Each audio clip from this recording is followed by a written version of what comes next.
आपल्या जीवनात जो अपेक्षित बदल घडायला पाहिजे तो घडताना दिसत नाही, याचं मुख्य कारण म्हणजे आपल्या विचारात बदल घडत नाही. आज आपण दैनंदिन जीवनाचा विचार केला तर आपल्या एका दिवसामध्ये मेंदू 60,000 ते 70,000 वेळा विचार करतो. हे सायंटिफिकली प्रूफ झालेलं आहे. पण काल जे विचार केले ते आज करणार, आज जे विचार केले ते उद्या करणार. त्याच प्रकारच्या इमोशन आज तयार होणार, ज्या कालही तयार झाल्या होत्या, कदाचित त्या उद्याही तशाच तयार होतील. त्याच प्रकारच्या फिलिंग आजही तशाच आहेत, कालही तशाच होत्या, कदाचित उद्याही तशाच राहतील. म्हणून जीवनामध्ये बदल घडताना आपल्याला फारसा दिसत नाही.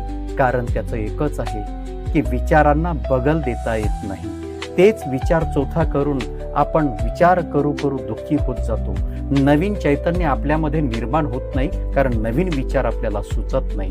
जेव्हा नवीन विचार सुचायला लागतो, आपल्या शरीरातली केमिस्ट्री बदलायला लागते, आपल्या मेंदूची केमिस्ट्री बदलायला लागते आणि जीवन या ठिकाणी बदलताना आपल्याला दिसतं. पण केव्हा?